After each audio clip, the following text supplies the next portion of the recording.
Hi, everybody. It's Marcy from wavesofcommunication.com, and I'm here with another video for you to give you some tips to help you with your late talking child who might be older. And when I talk about older, I mean older than 4 or 5 years old, where they're getting to the age that maybe you've been told by professionals that your child never would use spoken language. There's a lot of research out there that says that children have a lot less chance of being able to use speech if they're not talking before they're 4 or 5 or 6. Different resources have different levels where they say. But I call all the kids that I am talking about in all of my videos, all the parents who have kids who are not talking yet. Your children are late talkers. That means that they haven't figured out the processes in their brain to make it work to get them talking. And that's what it takes, really, to become a talker. You have to figure out how it works for yourself. You have to have a reason to talk, and you have to figure out how to understand how words work. You have to learn the vocabulary for your own liking, to meet the needs, the reasons that you're talking. And then you have to learn how that vocabulary works for you. So when you get an idea in your head, you figure out how to use language to share that idea with the world. That's what language is, right? And it's a big process to get through all of those hurdles. So even though most of the time, talking comes naturally to humans because we are all wired for spoken language. If you've been told that your child is not wired, or they're not set up for it, or they can't learn to talk, maybe you might want to consider the fact that maybe the method or methods, if you've used more than one, that you have tried so far haven't worked, and you just haven't found the right method yet. So what I'm going to use this video for is to share with you 10 of my favorite tips that I give to parents who are working with me in my programs, who have children who are older and who have been told by professionals at one point or another that their child won't talk.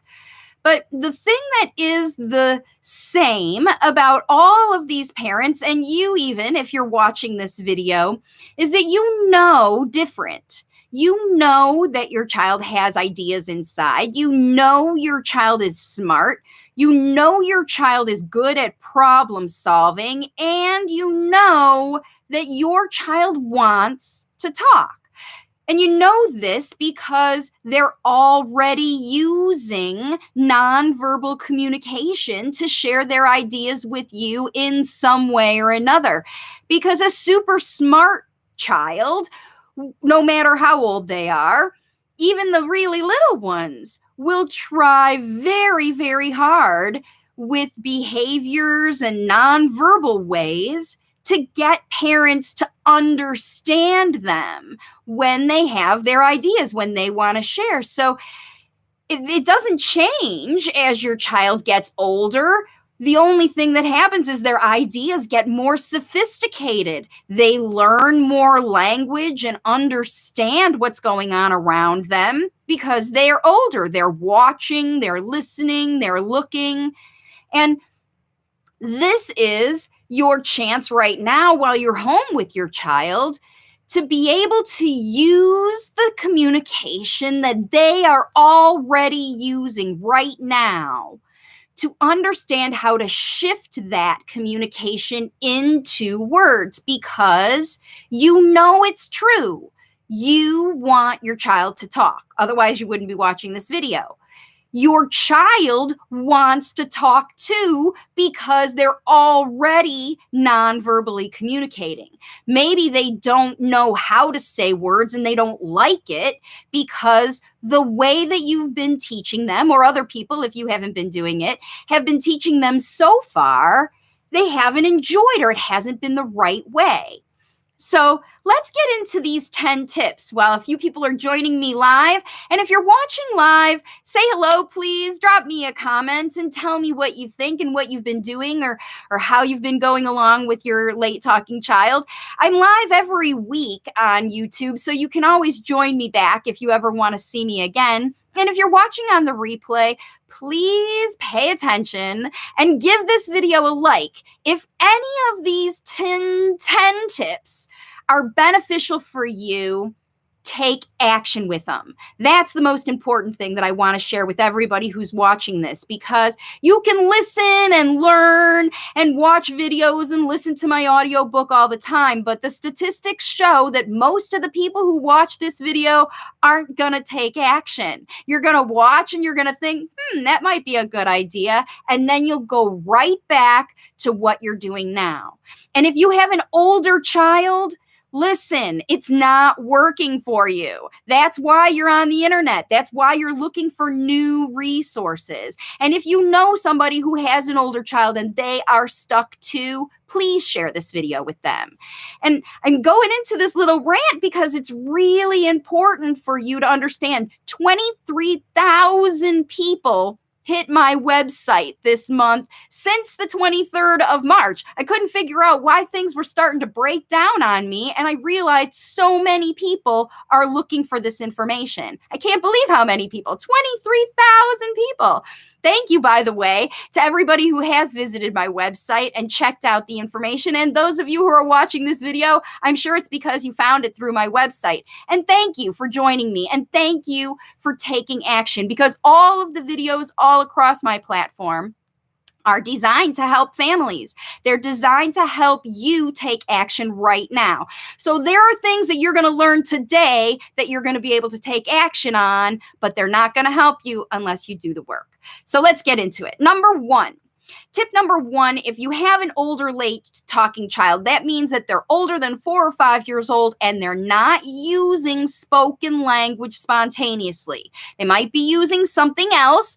They are using something else, but they might be using something else structured, like a picture system or a tablet system or sign language or gestures. They're using some kind of system that they've already set up in your house, because if a child has been living with you and you've been caring for them for more than 4 or 5 years, and in many cases, there's people watching me who have kids who are 7, 8, 9, and even in their teens, right? This is true for all older late talking kids. They have trained you to read them.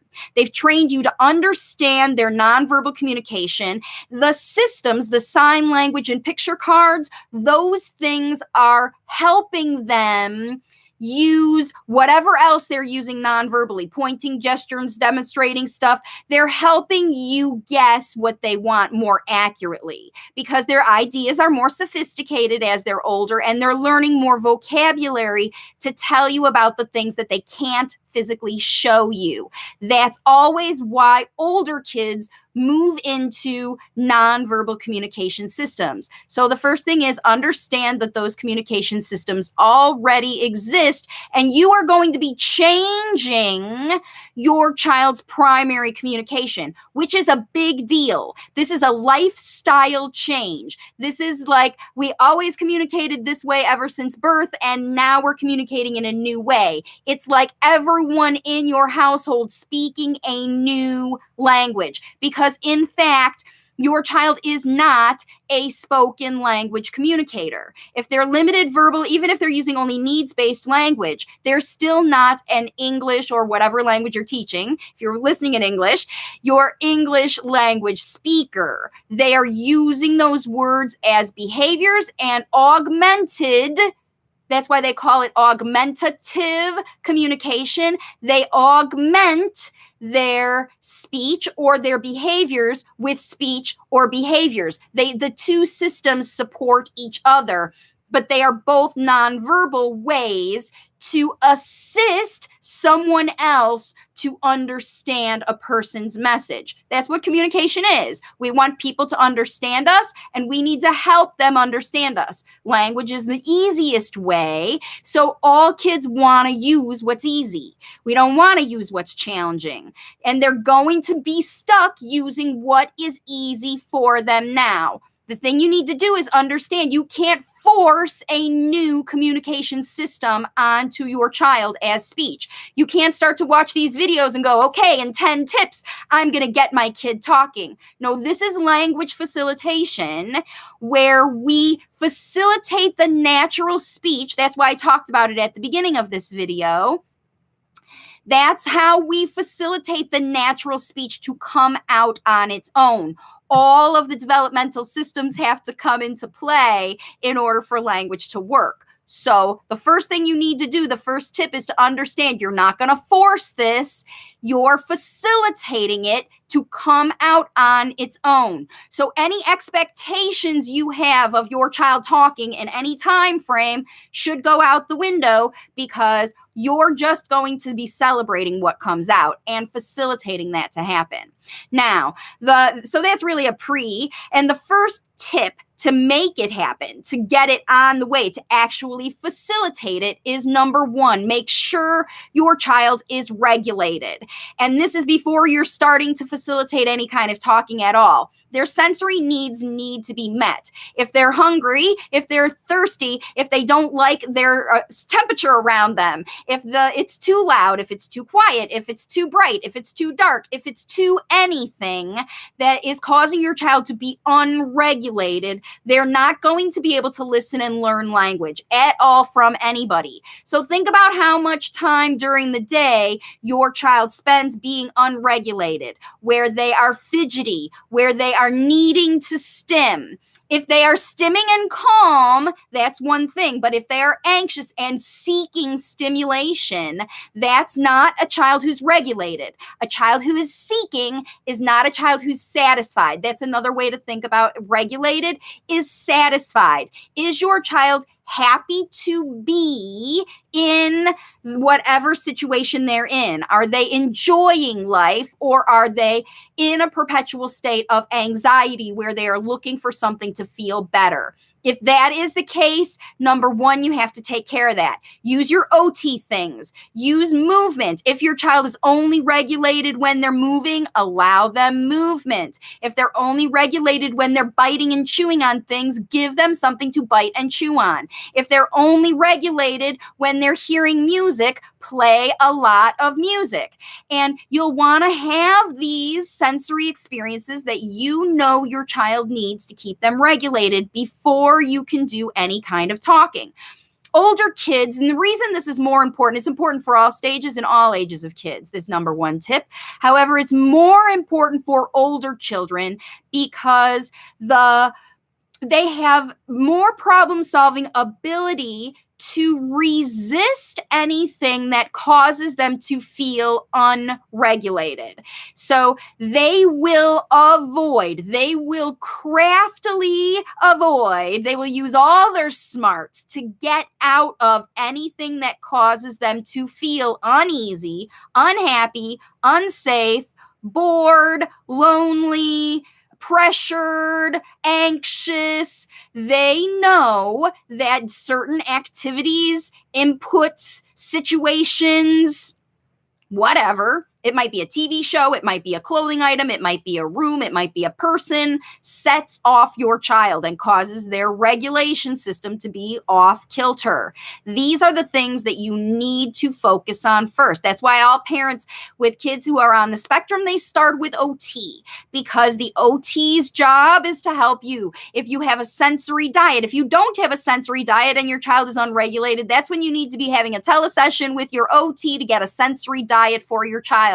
They'll ask you questions. They'll figure it out. They'll help you get the sensory needs. And if you have a sensory diet or your child had one at school, get that thing out and start to introduce regular sensory experiences so that your child is regulated more time of the day than not.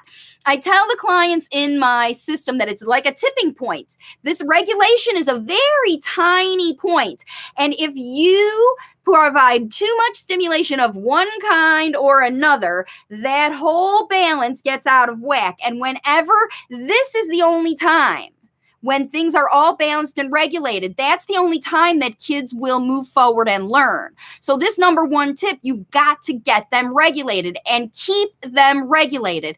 That's where parents are finding new speeches emerging in kids who they're using biomedical in stuff for, because the biomedical is regulating their gut. It's regulating their, it's mostly their gut really, because it's all stuff that they're eating, supplements that kids are taking inside. It's regulating their gut, and their brain is more regulated because their gut is more regulated and speech is coming spontaneously.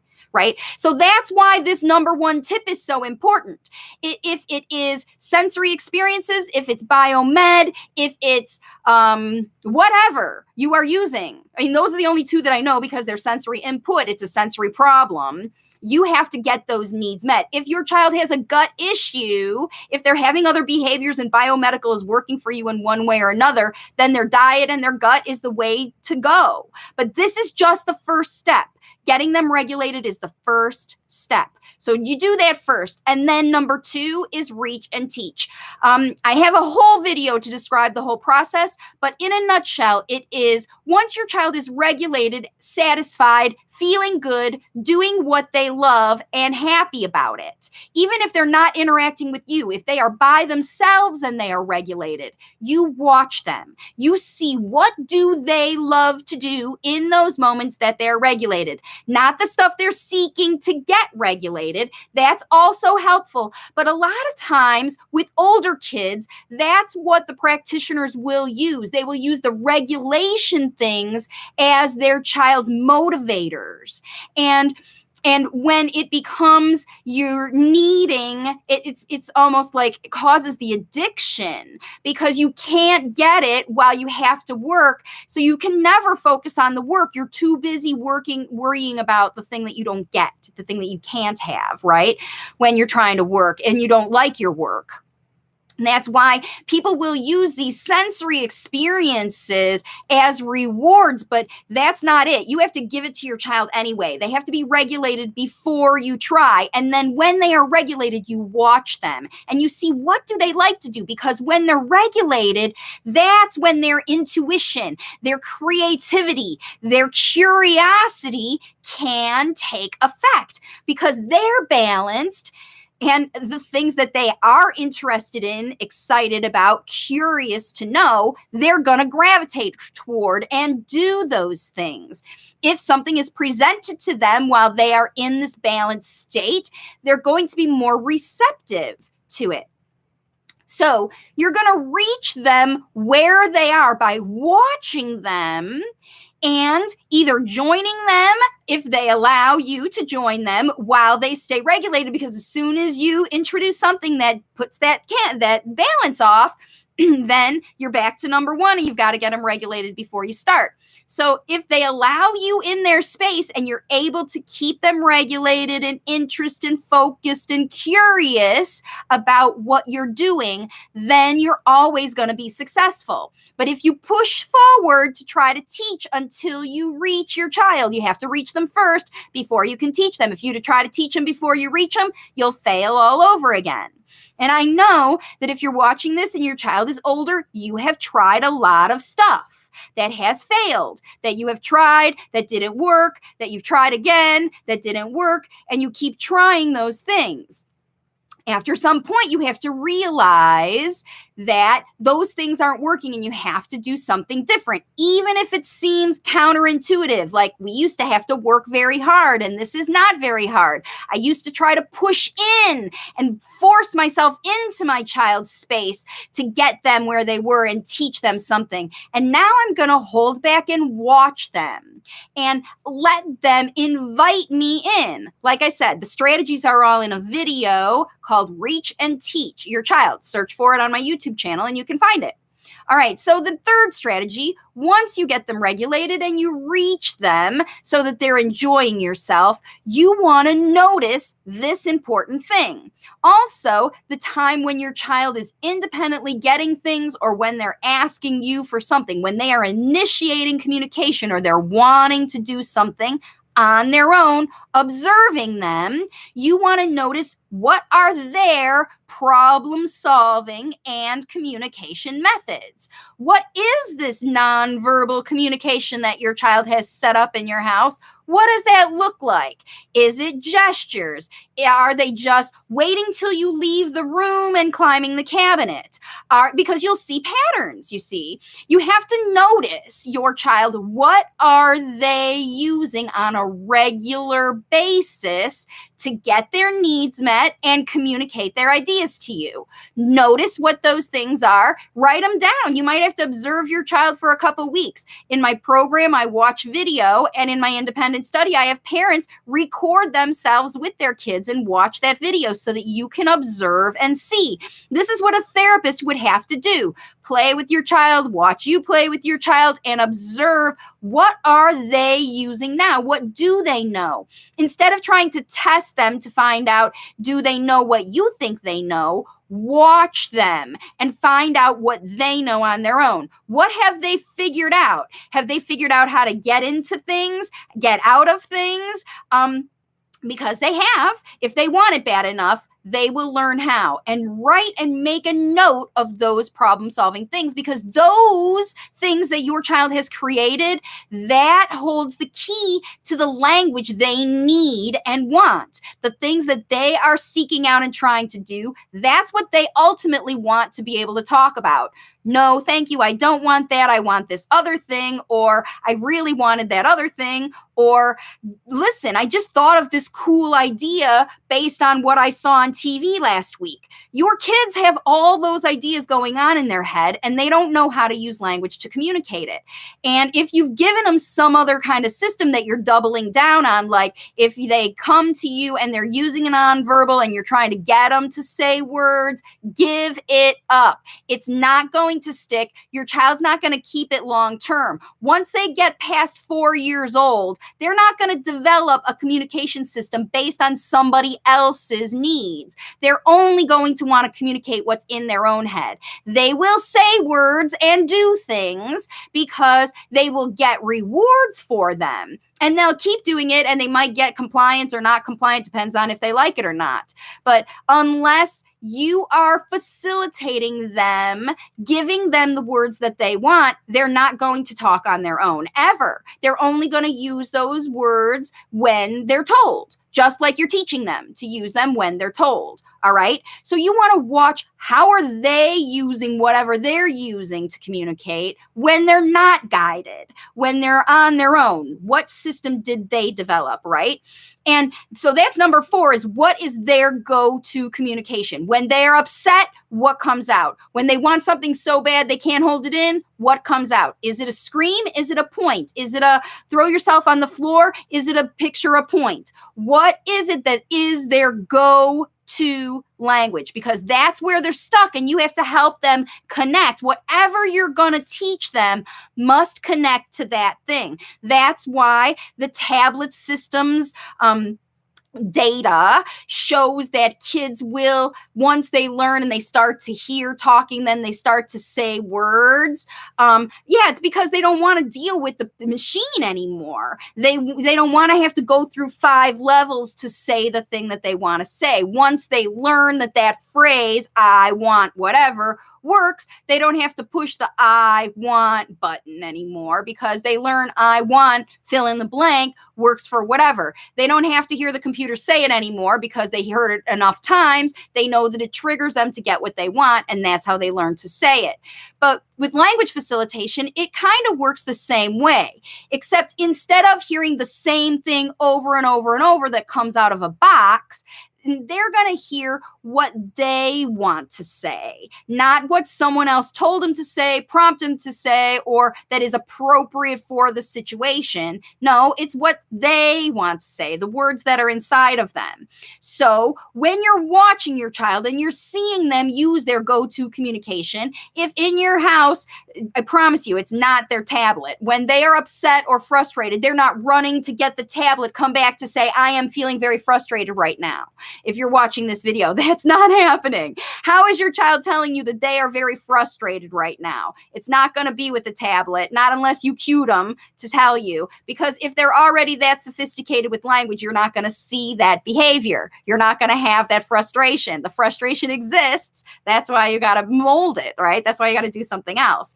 So when your child is showing any of that other spontaneous, their go-to communication, you have to give them the words that they want for that. So if they are upset and frustrated, you have to give them, wow, you are so mad. I know that you are mad and you want me to help you, because that's what that language means. If your child is sneaking behind your back to go and get food in the kitchen and you show up, oh, I see that you have been sneaky because you didn't know how to ask mommy.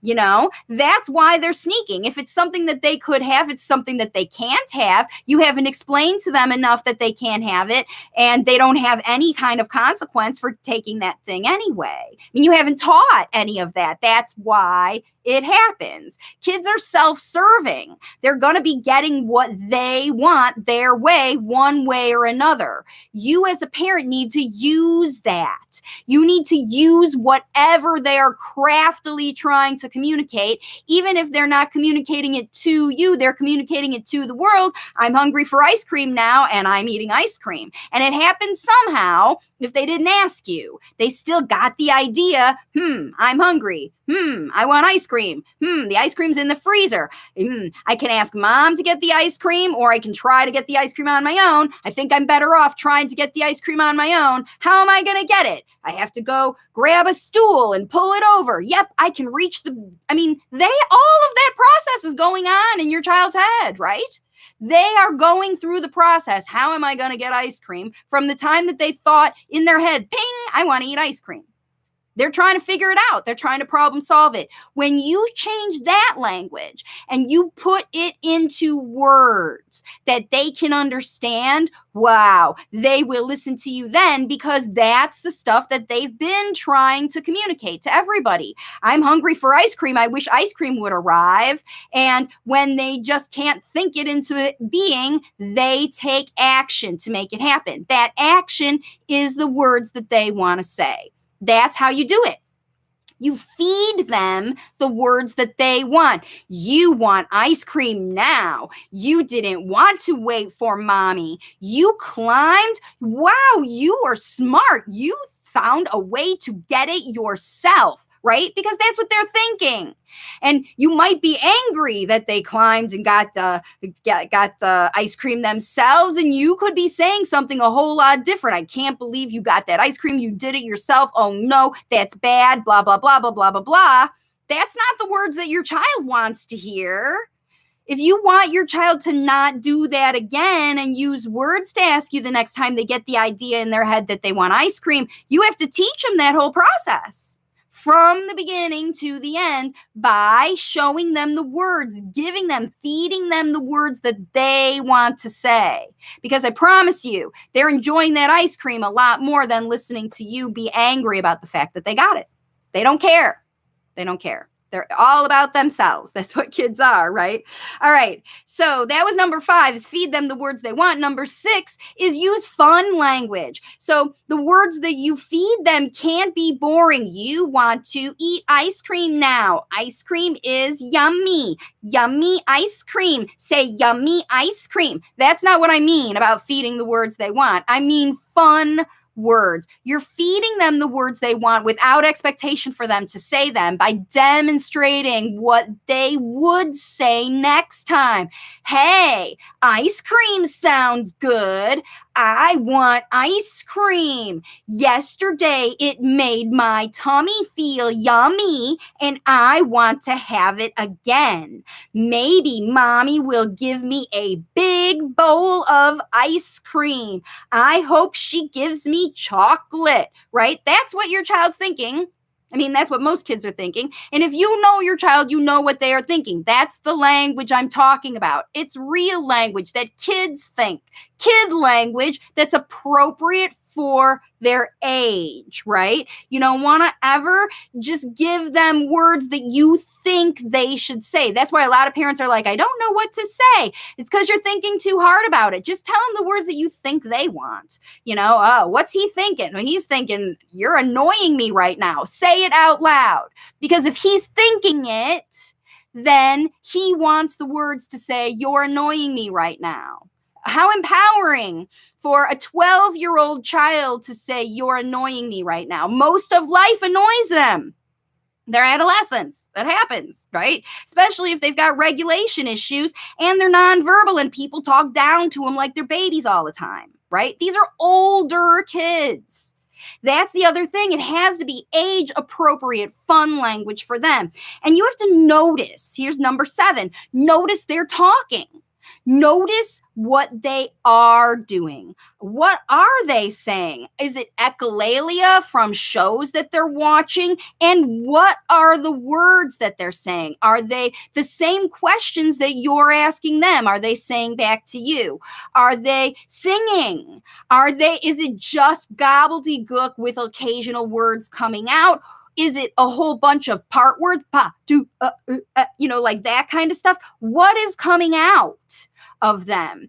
And the reason that you want to really pay attention to what speech is coming out of your child is because that's what lets you know what's going in. Because if your child is trying to say words, they're going to say the things that they have clearly heard and processed with their brain. They can't say anything else. They can only say what they have heard and processed. So if what's coming out is only part words or unintelligible words or words that don't make sense or things are mixed up, that's how language is going in. So it's very important that you listen to what's coming out with your from your child. And you always recast that into what you think they are trying to say, not what you think they should be saying, what they are trying to say. And you can even tell them, oh, you're trying to say blah, blah, blah, blah, blah. Or you ask them a question. Did you say blah, blah, blah, blah, blah? Did you say, I want chocolate chip cookies with macadamia? I slowed it down because it was a big, long word. And many kids who are older late talkers know a lot of big words, dinosaur names and Pokemon names and all kinds of things that are super long and obscure that you can't guess, right? Without knowing some more details about that, you can't help your child teach all of them. So that's where that whole reach and teach, know what your child is talking about so that you can give them the words that they want to say, right? Fun language. Notice they're talking. And then number 8, like I said, is talk slow enough that you know they are processing every sound in every word that you say. And you don't have to be annoying and boring all the time. Remember, these are fun words. Come on, guys, let's go out to jump on the trampoline. You can say fun things that are attractive to your child with slow speech. You can't do it all day, every day. You do it when you know you need them to listen. That's where all the families in my program are doing it. They pick certain times to use this careful talking when it's very attractive to their kids. And when they use this talking during this attractive time, then all those words that they missed that caused their speech to be gobbled up or broken or parts of words, now they're hearing more carefully. They're listening more carefully because you're speaking more carefully and what you're saying is not boring or dry. It's exactly what they want to hear. That's why they're excited and listening now, because even though before they were turned off, now they can't help but listen to you because you're talking, you've reached them where they are, you've got them all regulated, and you're talking about things that they love. They're gonna pay attention, right? So you talk slow enough, right? And you don't talk down to your child. Number 9 is you never talk down. You always talk at or above your child's level. If you think that, even if they're only using single words, a lot of single words mean really long phrases. Like, if you are giving your child a cookie, like they had to work really hard to get a cookie, or, like you baked these cookies together and you're finally eating the finished cookie, and your child says, cookie, cookie. It's only one word, but they're talking about how cool it is that we made this cookie, and this cookie is delicious, and oh, it's too hot, or I don't like it, or it's too crunchy. All that stuff is going on in an older child's head when they're saying cookie, cookie, cookie. And you have to intuitively look at the whole situation to use conversational language in those moments. It's not a request. They've got the cookie. They're enjoying the cookie. They want to share that experience of enjoying the cookie with you. That's why they're saying cookie, not to get another one, not, they're saying, they might be saying thank you. It's probably partly gratitude, love, thanks for this cookie. So that's the language you model after your child gets it. If they're only using a single word, you don't talk down. You got a cookie, good job. You did your thing and you got your cookie. They know that. They know they got it.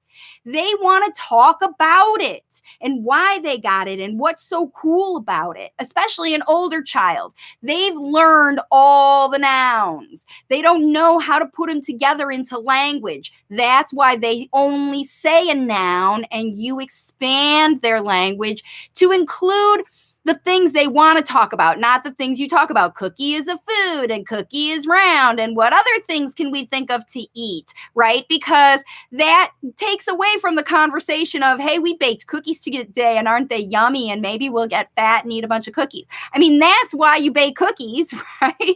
Not to yes, it is a language facilitation activity if you structure it that way, but that's not why. And your child shouldn't believe that every single thing you do in your life, getting dressed, baking cookies, eating food, driving in the car, is a work, right?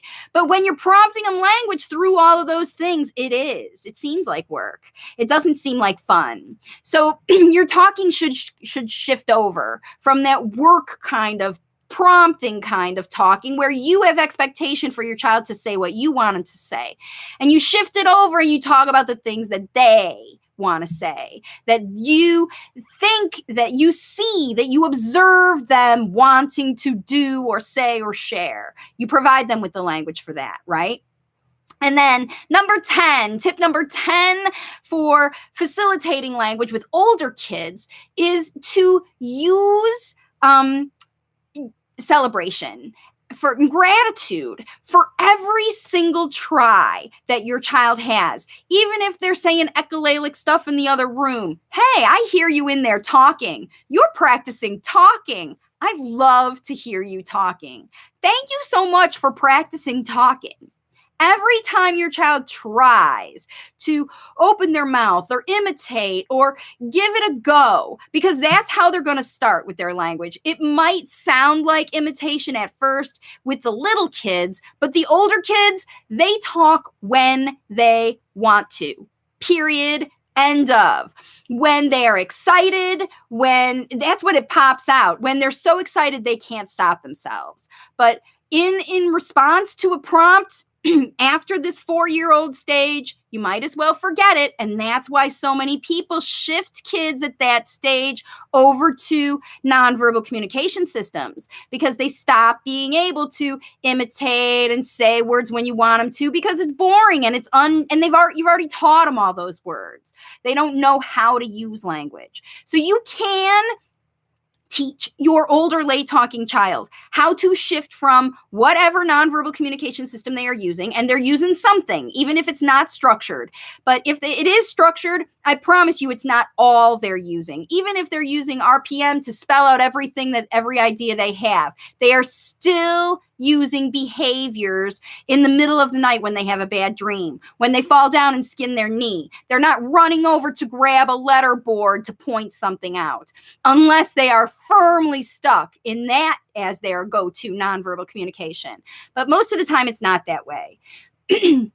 These systems are a crutch to help kids make a transition from behaviors that people don't like to see into behaviors that people do like to see, which is, instead of screaming, they hand you a picture to get what they want. And that's nicer, but it still is behavior. And if you've been doing this for a while and your child is 4, 5, or 6 years old, and they've been in this exchange-based teaching for all that time, and you're still not getting talking, it is time to realize why that is. And it is because those methods do not teach the conversational language. Nobody's teaching the conversational language unless you do the tips that I talked about in this video. And when you do the tips that I talked about in this video, you will see spontaneous spoken language, as long as you don't go back to pressure and prompting and expectations for your kids to say the things that you want. That's the trick. You have to give it up. You have to change your mindset so your child will change their mindset. But they're trying their best to communicate with you using the systems that they have. They are trying. Okay, even if it seems like they never want to communicate with you, you have to figure out why that is. And I promise you, when you make things more fun and you take away expectations and you initiate and take action to teach your child to talk, then you can do it. And it doesn't matter how old they are. It doesn't matter why they're late talking. In my program, kids with brain disorders, agenesis corpus callosum, kids with severe autism, kids with apraxia, kids with older kids, 8, 9, 10, 11, 12, 15 years old, their parents saw improved spontaneous speech when they used these tips that I just gave you to change things around and do something in a new way. Language facilitation. So that's what I have going on. I'm not seeing any questions today on this Q&A. So I'm going to go ahead and just let you know that, listen, you can do this. It doesn't matter how old your child or what's going on. You can learn the process. And if you want to know exactly step by step how to do it, there's a few ways to find out. Number one, you can go over to my playlist called Get Started with Language Facilitation here. That Reach and Teach video is in there. The Language Facilitation talk is in there. Get started, get trying. And if you have an older child, you'll probably be able to see some progress just with the free videos in that playlist, okay? You can watch all of them you want for free right now. And then if you want to invest in learning how the process goes, if you want to listen or read it, you can get my book on Amazon. It's called If It Isn't Fun, It Isn't Fun. Teach Your Child to Talk Faster Than Speech Therapy. It goes through the whole process. So the book is available on Amazon and Audible, right?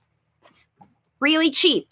If you want more detail and you want to listen to me explain it on slides, have worksheets, to do your own video analysis, create your own plan, reach and teach, facilitation talk, conversational language, bilingual language, social skills, you want to get the whole training through all of that, that's in the Language Facilitation Basics online course, which right now is on sale for only $100. It's usually $500. It's worth thousands more because it teaches you, if you're an independent learner, it teaches you how to do what parents who work with me in my program get for $2,000. So for $100, you can get the training, step-by-step training as an independent study course for $100 right now on my website, wavesofcommunication.com. Links in the description. You can do it. And if you don't like to learn independently. You don't know what to do. You're too stuck. You just need guidance and you want to invest in coaching. You can work with me and I'll tell you how to do the whole process. And that's also on my website, wavesofcommunication.com. You can schedule a call and talk to me. If you're interested in coaching, I'll tell you exactly how it'll work. There's no bones about it. But I promise you, in my coaching programs, just like my book and my independent study, there is no guarantee of success. Because, like I said at the beginning of this video, I know that the majority of the people who watch this, and hundreds of people will watch this video over the years. And you might not be watching it in 2020, you might be watching it in 2025. And you're still going to not want to take action with your child because you're stuck in whatever nonverbal communication systems are happening. Hopefully by 2025, we won't have systems in place that keep families stuck like we do right now. And those systems are breaking down as we speak. There is no therapy. There is no ABA. There is nothing like it used to be. It's just coaching now. And if you're working with someone who can teach you how to do these tips with your child, that's what you need, okay? You need to figure out how to do it on your own. Otherwise, you'll remain stuck. And I'm here to help you. That's why I do these videos, okay? I'm here to help you find your child's speech. And I'm just going to keep doing it because that's what I do. All right, everybody. Thank you so much for joining me today on this video. Please look at all the resources I have on my page, Facebook as well. I'm over there with a blog every single day. Join my group so you can learn how to do this and connect with me on these Q&As. Ask me questions anytime you want, and I'll provide videos or guide you to one because there's more than 250 here on my YouTube channel, all with different kinds of resources and new strategies in every single video. So there's no reason, zero reason for you to not be able to see improvement with your child. There's zero reason. You can do it if you try, if you work hard enough. I promise. Families all over the world are doing it. I know that it works and you can do it too. All right, everybody. Thanks again for joining me, and I'll see you all in my next video. Bye for now.